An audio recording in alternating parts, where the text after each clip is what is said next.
All right, what's good, y'all? This is your boy Jeff Simmons here, back at you another episode of Our Brother's Point of View. Um, I have another person here with me. I'm gonna let him introduce himself. This is what I do. Oh, I'm Jive English, man. Thank you guys for having me, man. It's gonna be dope. Member of Spitfire Poetry Group, host of like various little shows going on in and around the city. So yeah, it's dope to have. It's dope to be a part of this, man. Appreciate you for coming, man. Appreciate you for coming. So you already know, man. Today we talking about the death of Kevin Samuels. Before I even get into his death, like, what did you personally think about Kevin Samuels? Um, as the guru that he was, I didn't Yeah. necessarily agree with 99% of the things he said. Mhm. I think his lens was very reductive, very problematic as far as really just inviting people to objectify themselves and see themselves as like these commodities. Like it was a very capitalist lens that I was just like, yeah, it was just a problem for me. You know what I'm saying? If you don't, for women, it was about what your looks said about you in order to get a certain type of man of a certain type of rank. And then for men, what kind of rank you were to get a woman of a certain type of look. So it was really money based, right? It was really just about money. And if you're cute enough, you should be able to get a guy with a certain type of money, certain type, some certain type of income. And if you had a certain type of income, you were supposed to be able to get a guy with a certain type of money. And if you didn't fit those qualifications, then you definitely kind of just deserved like a reduced level of love, loyalty, compassion, companionship. It was just like, the broke people and the ugly women, y'all you get what you get. You know what I mean? It was just like, nah, man, I can't, for the lack of a better term, jive with that. You know what I mean? I feel it. And see, I feel like with him, and I always talk to my girlfriend about this. Some stuff I did agree with, but not everything. I feel like it's bits and pieces. So I guess the part you just explained about, oh, you have to be of this stature to get this type of person. I don't agree with that necessarily. But Mm-hmm. like I said, it's certain times when people come his show Mm-hmm. and they expect, okay, I don't know what your definition of a high value man or a high value woman is, but you have people that don't have anything going for themselves, Mm-hmm. but they want a person to take care of them. It's like, well, what are you Mm-hmm. doing for yourself? So in that aspect, with certain stuff, I kind of agree because it was Mm-hmm. like, for example, and and it was a woman he was talking to, and I think she was an older woman. She had kids, staying with her parents. You got to get on your feet, but she had nothing going for herself. Like, okay, what are you trying to accomplish while you're with your parents? Because if you're staying there, your goal is to try to move up and eventually get out. And it didn't seem like she had any goals. So it's like at Mm-hmm. that point, okay, why would anybody of stature want to be with you if you don't have any goals for yourself? In Yeah, a, no, in a way, yeah, I can understand that. I could dig yeah. that. I mean, objectively, Mm, that's a problem with our culture when we're trying to use other people to increase our status. So I mm, would tell people I thought that he was absolutely right in some of the worst ways, right? So, yeah. but then again, it invited us to commodify ourselves, right? So, because we're just gonna go on whatever his version of high value was. When you talk about high value earner, then you're telling people who've had children that somehow that decreases their value.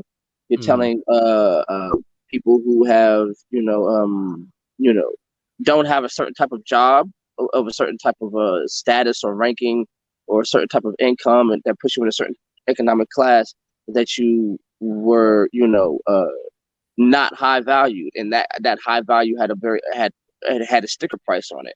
For the people who don't strive to achieve anything or even just maintain any level of like what you're saying, like any level of personal, like, homeostasis, like you're not even holding yourself together, that's objectively problematic. You know what I'm saying? mm, So he's sort of, to me, he's sort of, misconstrued the two things. Like, anybody that's not trying, and not doing anything to, progress themselves. I mean, just to be an active individual, and you're sitting, as a woman, because I saw a lot of women on there. You know what I'm saying? I Mm, don't come by my opinion like I didn't listen to the gentleman speak. I definitely listened to him because I wanted to be informed about who the person was, and a lot of the things he said were attractive arguments, right? And there's a difference between mm, an attractive argument and an accurate argument. And a lot of his arguments were attractive to listen to because they seem to be these shortcuts to understanding. And I don't believe in that. But if you just, lost weight and didn't have kids, then you would be okay as a woman. You know what I'm saying? mm, And if you just, made more money, you know what I'm saying? Or if you just had a job that had more, prestige attached to it, then you would have those things, and that's a shortcut.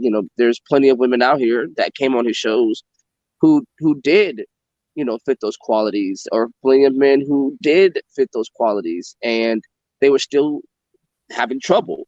And then so he would just dig deeper into them to try to find the flaw that would justify the the order that he already had in place. So it's like, oh well, if you don't have kids and you have a great job, then there has to be something wrong with you. You know what I'm saying? mm, Because it makes it seem like women can't help but choose a man of better quality. Women make horrible choices in men all the time. Men make horrible choices in women all the time. And these women who are very nurturing, very giving, very progressive, very, all those things, a lot of times end up choosing men that are nowhere near the caliber of their ability to nurture. And a lot of these men who have the money, have the status, have the all those things, end up choosing women who have no ability to nurture a person in that state. And so it's because we are people who make our own choices. We have our own like indices of what we find important. And it could be the guy with a lot of money just wants somebody that looks so plastic and artificial because of the way this IG culture works, that mm, he chose that over substance. And the woman who may have wanted somebody who had a little bit more street credibility, a little more, like a lot of women like to say pushback, or a little bit more grit, or a little bit more edge, chose to evaluate that higher on their list more than it was a man who could create stability and compassion. And mm. then that was it. So like there's a lot of nuances that his metrics don't account for. It just, you're pretty much an item on the shelf, and either you're brand new or you're refurbished. And if you're refurbished, then you can't expect somebody to want to pay full price for you. That's how Mm. it. So I was listening to what you were saying, and I'm gonna play Uh-huh. devil's advocate for a little bit, right? Okay. I'm Okay. gonna play devil's advocate. So, and it's not that I agree, but Mm-hmm. with what you said about, you might have rich or wealthy men might go for a woman that has no substance, but she's attractive, and vice versa. Mm-hmm. Um, do you feel like, to a point, not saying it's right, but do you kind of get? Do you think what Kevin Samuels was saying, he had a point to what he was saying, as far as, not, well, I don't think he himself can judge attractiveness of a woman, because I feel like that's in the eye of the beholder. So I don't think Mm-hmm. he himself should be Mm-hmm. able to judge that. But I guess what I guess, to play devil's advocate, what he might maybe have been trying to say is that, okay, if you don't look a certain way, rich or wealthy men might not go for you, because they, like, to your point, they not looking for a substance, they looking at looks like plastic. Mm-hmm. So in a way, do you believe he had a point with that? And but not judging them himself, but to what he was saying, as far as what those wealthy men might want. Yeah, because okay, that's why I say he's right in the worst ways, because the Mm, wealthier you get, the more you don't actually require the nurturing and the giving and all the other stuff, because you have a certain level of status that men of that higher earning, what they call it, the Henrys, um may be able to afford a weekly, we call those people nanny. house cleaner, and a weekly this and that. And that. So they may not necessarily need you for the home building that Mm, me, a working class type person might need. Um, so it's so then they could go, well, I make this type of money, and again, because for men, a certain type of woman says something about your economic standing. If I walk into a room with a very attractive person, the automatic assumption is because, I'm an average looking guy. I'll give you that. You know what I'm saying? Solid 5. I'm a, there would be the immediate assumption, oh, this guy must got money because look at her, look at him. In our capitalist mindset, we equate her beauty to her ability to access men with money. So then they must assume I'm a man of means. You see what I'm saying? So when a man of means actually can promote that idea, then he is going to start looking for a woman who is more analogous to his means. So now you will see, most of the socialites are, and I mean, that's what a socialite is, right? It's pretty much a woman who makes herself available to men of upper economic classes that she does not necessarily belong to herself. You know what I'm saying? So, yeah, but I think, again, that's the problem with his theory, is that it's right on its face. It's exactly what's happening. But I think it's problematic because it invites women to sort of use men as almost like lottery tickets, like to find a man whose value is going to increase her standing. So to hold out for that. You see what I'm saying? So, and we can pretend like there's a plethora of those Henrys out there, a plethora of those rich men out there, and there aren't. There just aren't. More men are, average people. You know what I'm saying? More women are average people. If you look at a bell curve, if you look at any, census or anybody who's ever done any work around, economic standings of populations, you would see that most people are average, working class, not even middle class, because there's a difference between a median income and the average income, right? And the median income is just the highest number, the lowest number, the number in the middle, and the average is, what the average person makes. So the average person is making somewhere between 30 and 40 something $1,000 a year. You could say the median income is more approaching that, triple digits, but that's just the high number and the low number and then the middle number. But the average person is we need each other, and the attractive argument, or the attractive desire, especially for women, is to gussy themselves up, to really preen themselves and get themselves ready for selection. You know what I'm saying? So that's problematic. So I think what he's saying is true because that's what's happening. So you can't deny that's what's happening. You can't deny that that's what women are holding out for. That's what women are claiming is their motivation for dating. They say it. You know what I'm saying? So I would repeat what they're saying. They're saying this is the type of man they're looking for. This is why they get themselves dressed. This is why they're, for that type of lifestyle. That's what they want. They want the man who's going to take care of the finances. And I mean, in completion, not even the lion's share. He takes care of the bills. So my money is my money, and I'm able to, do all those things. And that's their desire without making a judgment call on it. That's just what they admit to wanting. And then there's only a certain type of man, a very limited amount of men, especially if you're talking about black men, which is, increasingly what his audience was black women talking about black men. So it was unrealistic for that, but it was still the idea didn't have to be unrealistic for it to still be, required. And so, yeah, like to get to your point, yeah, it is true that most men of means do not require a lot of substance of a woman, because that money is pretty much on their end what they're using to attract a woman. So, a more modest man might have to have, conversation. He might have to have compassion. He might have to have understanding. He might have to be able to be emotionally available in order to supplement the idea that this person might find him attractive. The more rich you are, the less you have to be of all those things. Because the money is the placekeeper for all those other attributes. Okay.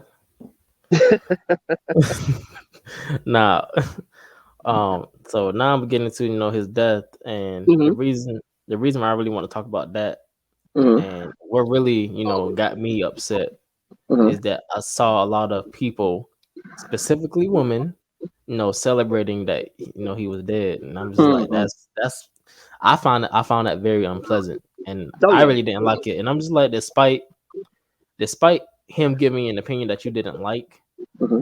I feel like you shouldn't celebrate anyone's death or wish death upon anybody. Hmm. And I just don't get people nowadays. Like I don't know if you've seen anything like that, but what are your thoughts on that? I mean, of course I've seen it. You can't miss it. They were, it was like ding dong, the witch is dead. Like Mm, they were like, well, because here's why. Because I'm a little older these days, so mm, um, I'm able to remember a time where the the lens of what's going on in the Black community as far as the romance and the dating and the families was a lens that was placed squarely and singularly on men, right? It was, if a woman is unhappy, if a woman wants a divorce, if a woman is cheating, if a woman is doing anything, as a man, that was your fault.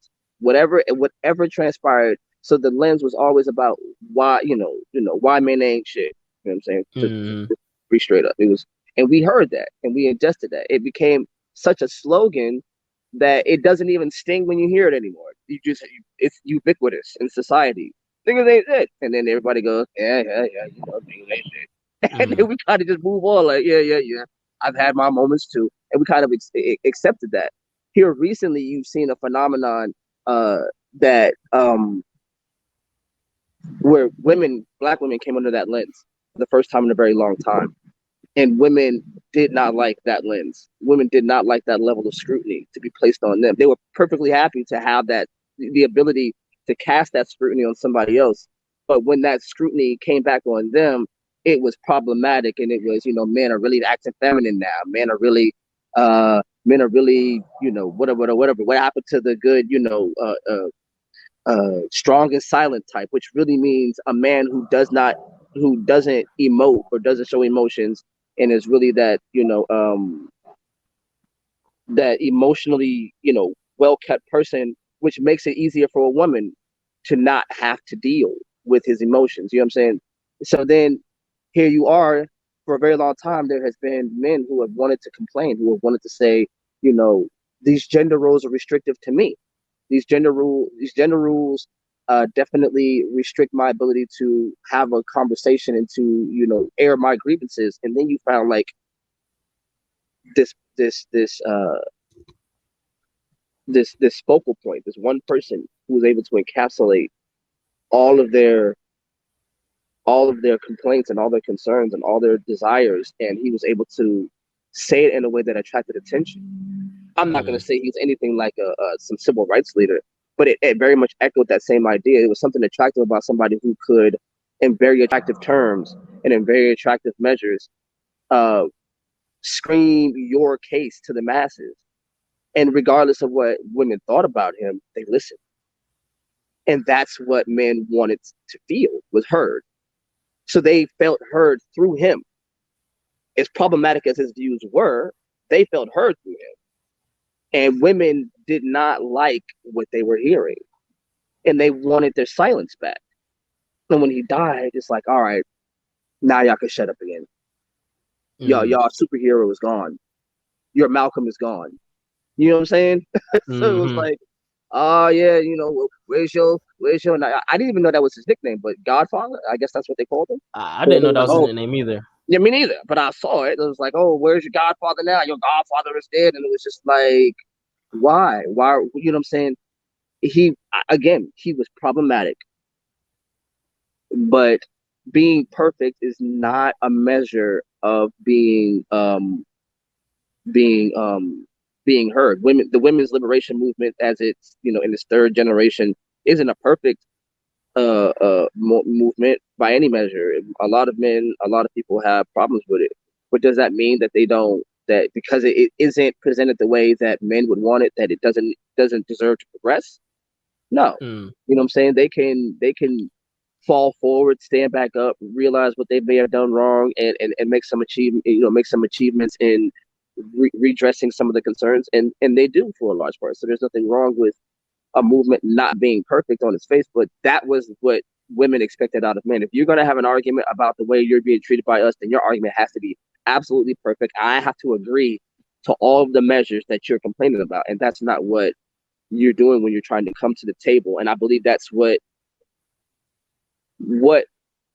should happen. What should happen is, as women are revolutionizing what it means to be a woman, they come to the table, the bargaining table of gender roles, and say, look, for what I'm asking for, I don't think this should be required of me. Almost like a union meeting, right? So women in their gendered union are coming together saying, I don't think this should be required of me. I don't think that's fair of me to be locked into this position, and it doesn't, serve me well anymore based on, the current conditions. That I think that is completely fair. At any moment in history, women should be able to come to the table and vie for better options. But at the same time, you can't then go, but you need to stay in the conditions that I find favorable to me. Men should be able to come to the table and go, okay, if we're bargaining, because this is what the table is, we're doing at this table, we're bargaining for better conditions. While you're saying that, let me tell you some of the things that I don't feel like I should have to do. And women are not trying to hear that. Because the things that men expect of women devalues and demoralizes women, but the things that women expect of men, well, that's what makes you a man, ain't it? Bro, you hitting the nail on the coffin, bro. Oh my, bro, this really. I've had this talk so many times with my friends, my homeboys, and I feel like this even goes all the way back to the traditional man, the traditional woman, and Exactly. With men, it's just like, okay, y'all gotta pay the bills, and like, cause y'all a man. But and my thing is, and I don't want to sound like we have gender roles, but but rather than put a gender role on a woman, I would ask the question, okay, if I'm paying the bills, what are you doing? If you don't, and it sounds bad when I say, oh, okay, if I'm paying all the bills, you should be cooking, you should be cleaning, you should be doing this. Now, if we both working and you're not paying bills, then what? Then that's something that got to be talked about. Okay, so that's the beautiful part. Yeah, because it should be, when you have people who are doing that, that's at the beginning of women's grievances come from a legitimate place. Because black women in history, for the large part, right? We all hear about that. My grandma didn't work and my grandpa did. Your grandmother worked. Trust me. The civil rights movement wasn't about black men working while black women just had it good. Like, if that was the case, black men probably would have took it on the shoulder. If I'm able to support my entire family, then I got to take some slings and some arrows. As a man, you probably would have done that. But it was the fact that I had to take these slings and these arrows in these fields, and my wife had to clean your house. My wife had to wet nurse your children. My wife had to do these, this demeaning work. So black women and black men have always struggled beside each other, right? That it's always been a shared struggle. The problem was, as black men started to ingest white male normalcy, we started to want what the white man had with his woman. Was, when I come home, I get to stop and you keep going. And that wasn't fair to the black woman. That was a legitimate grievance that still needs to be talked about to this day, right? Like, if you go to work and I go to work, and it shouldn't even be who gets home first does it. It should be, we should have clearly defined expectations. When you get home and I get home, we both have to tend to these kids. We both know what laundry looks like. We both know how to load the dishwasher. We both know how to push a goddamn vacuum cleaner. We could do this. You know what I'm saying? We could do this. It doesn't, when you come home, it shouldn't be, because you're a mother and you're a nurturer, you should da da da da da da da da. Now, I can understand if my wife is working an 8-hour day and I'm working a 12, 13, 14-hour day, that she understands that I might, require a little bit more rest in order to recuperate from my work than she might. And then we can augment and do whatever. Again, but that requires communication inside of a relationship based on our understanding of our needs, instead of taking the gender roles that society gives us and then supplanting it on our woman and going, because you can't do what this says, then you're not a woman, right? It's more important to know who your woman is than what a woman is. It's more important to know who your man is than know what a man is. And then just sort of take those ideas, gender roles on a man and go, because you can't take care of the bills by yourself, then you're no longer viable. Because you can't change a tire, like things like that. Like, you can't change a tire, you can't drive stick shift, you can't do weird things that necessarily, don't necessarily mean manhood, but it does because it serves women. So the things that tend to serve women are the things they equate with manhood, right? And that, I don't think that's fair, but I also think that it's fair to say that they're disposition with men stem from a very valid place. It's just that some of the things that they added on top of it were like, let's see if we can get this too. Mm-hmm. Well, that's legit. That's a legit claim, but I also don't want to work at all. So let's see if we can get that. and see, and the issue, if you have that type of relationship, I don't think I have an issue with a Mm-hmm. man paying all the bills and whatnot. Mm-hmm. But I feel like a lot of women don't really look at, which as a man, this is what I look at. The economy that your dad had with your mom is not the same economy we're in. So you expect us to pay all the bills on whatever salary we have, not knowing that. So I'm gonna use my dad as an example. The Mm-hmm. house, he's in, is way cheaper than the apartment I was in, and I'm just like, that's not right. Like, Oh why yeah. am I paying more for an apartment than you're paying for a house? But they Oh yeah. expect I me to pay all mean, the bills, and I'm just like, y'all don't understand. It's a lot more, and we're not mm-hmm. the way the economy is going up in prices for gas and for everything. Mm-hmm. We're not getting that same compensation with our pay rate. So Right. how do y'all expect us to do the same thing that your dad was doing back in the day? It was totally different. And I don't think they look at that. They just look at, oh, if you don't got the money, you're not paying all the bills, you're not a man. And Right. that's something I kind of had an issue with. I'm just like, y'all don't y'all Well, don't get it. because for women, when somebody says when women say this in their arguments, a man just does. Mm, Right? When they say the word just, they don't mean like with equity or with jurisprudence or something weird. They mean simply. That means I'm not responsible for any of that. They don't want to have to understand economics. They don't want to have to understand inflation.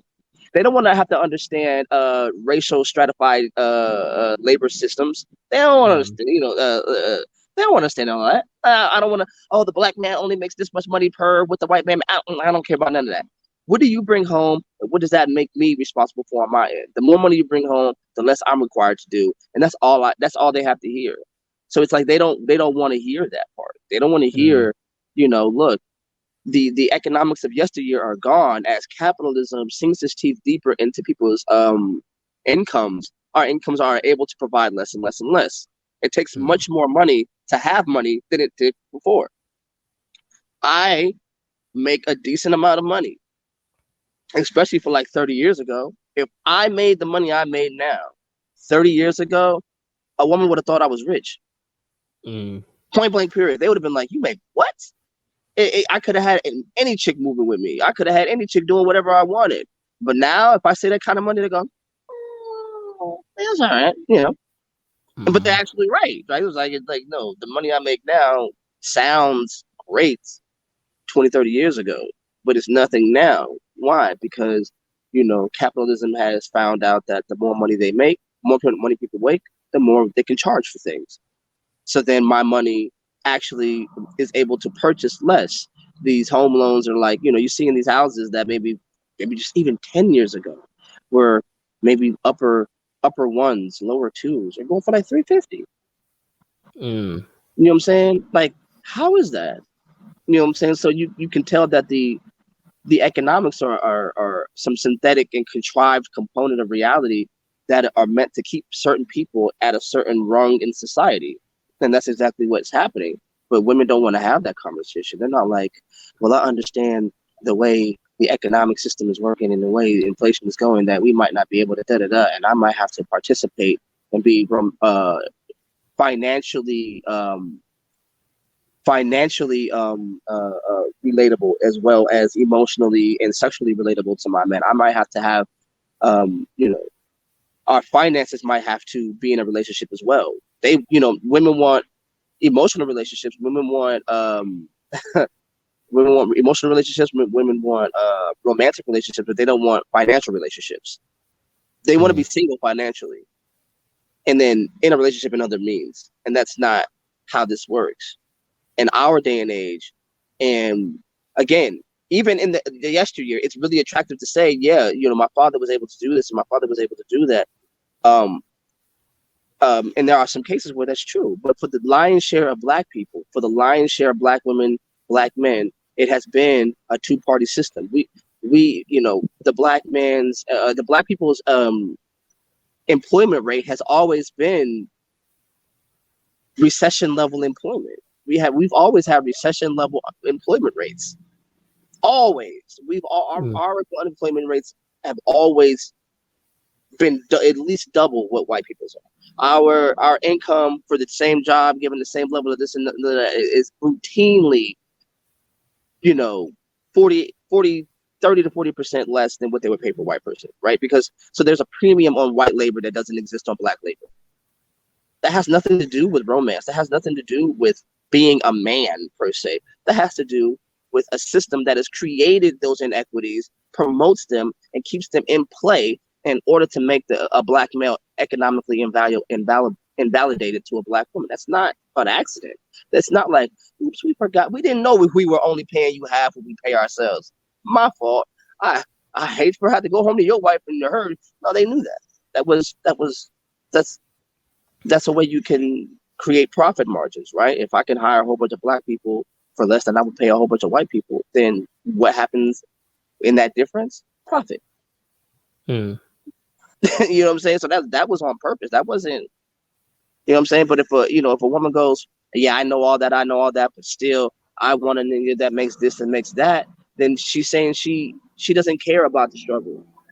She doesn't want the struggle. She wants the synthetic things that we see on all these social media sites. I want to be able to pull up and all these vacations and all these pictures, and I want that. And I want that regardless of what it takes to get there. So if it means dating up, if it means a term that I've learned recently, monkey branching, I don't know if you've heard of that term. If it means doing that, then it's in her best interest. It serves her to do so, and she will. So then, again, we have to come to the table and be able to say, okay, as an average woman and as an average man, we should be able to have a better understanding of our expectations of each other. And women have for a very long time been able to come to the table with nothing but their expectations and leave with nothing but the proceeds. And black men are now saying, no, I have some expectations, and I expect to leave with some proceeds as well. And then now it's like, no, that's not what I want. And man, see, and I feel like, and just to bring it back around, I feel like us even having this conversation about gender roles and all that, I feel like, not saying people haven't talked about it before Kevin Samuels, because people definitely did, because I follow a lot of podcasts on YouTube, but I feel like he made it more so okay for us to come out and just talk and just like, okay, hey, let's try to get together and actually see what the problem is, because I feel like with guys, or with, I'm gonna say me specifically, I don't agree with everything he said, but the parts I did agree with, that's what I pulled from. And I feel like the same thing happened with black woman, but vice versa. They pulled the bad parts he said instead of the good parts he might have been saying. And I feel like it wasn't a leveled argument. It was, let's cherry pick everything that he could have said wrong, and then make him responsible for that and only that, and nothing that he said that had any validity. Yeah, I can understand that too. Even though I don't agree with most of what he said, there were parts where he definitely was like, I was like, yeah, you kind of hit the nail on the head right there. Yeah. And I definitely feel like, and I was talking to my friend, I was like, hear me out. So I ain't trying to get nobody upset. I wanted to do something similar, but have a woman on, but not judging people by their looks, but just like you said, kind of have a conversation about okay, gender roles and whatever we were just talking about, but have a woman on there so we can kind of have an equal ground. Like, okay, y'all, let's talk, because we have stuff we want to get off our chest too, and we feel like Kevin Samuels might have been doing that in the wrong way. He was okay. So here's the thing: in the wrong way. I can't be mad at him for this. Yo, in this highly stylized, everybody has a podcast, everybody has a way in order to get their voice out there. He was the one who was able to be a unifying voice. He was the one people were listening to. So he definitely made incendiary comments, and it was very hyperbolic, but like just like what you're saying, men were feeling heard through him. Yeah, and that was the attractive part. Like, women were listening. You can't go nowhere and then pull up a picture of Kevin Samuels and a woman don't know who he is. Mm-hmm. That's powerful. And for a very long time, at the bargaining table of gender roles, men felt like they had some power. He didn't say everything right, he didn't say everything correct, and he didn't say a lot of things I agreed with. But I will agree that for the first time in a very long time, women had to listen. And that's powerful. You know what I'm saying? Like, ooh, girl, see, and then now y'all, so if they're doing all this, they heard you. Mm-hmm. You know what I'm saying? If they got all this pushback, you can't have pushback for information you don't have. They heard it, and that was powerful. And Exactly. for the first time in a very long time, the black males were feeling like we have a voice at this table. We have a representative at this table who you can't overtalk, who you can't, you know what I'm saying, who you can't, shake your neck at, and he's just gonna, avert his eyes and do all those things. It was powerful.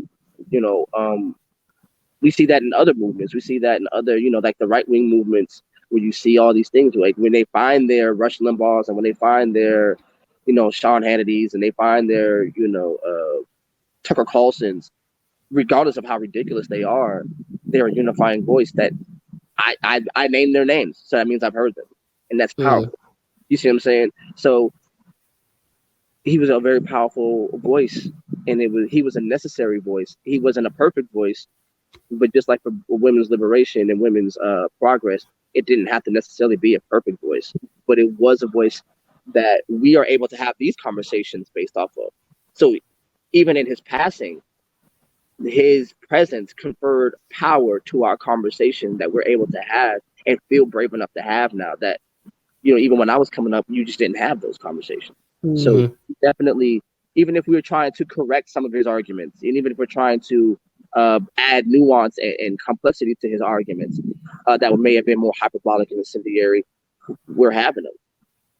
And then now you can't say there's no turning back from that now. I think that was to give him credit. That was something that he gave black men at the table, and for better or for worse, what we sound like now.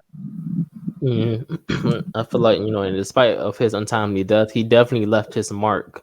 So, like you Mm-hmm. said, to your point, to where we can actually voice our opinions and feel Mm-hmm. like we're able to without any issues. Well, I ain't gonna say without any issues, but Nah. we're brave enough to come to the table and be like, hey, this is what it is. This is what we have an Mm-hmm. issue with. Let's talk about it.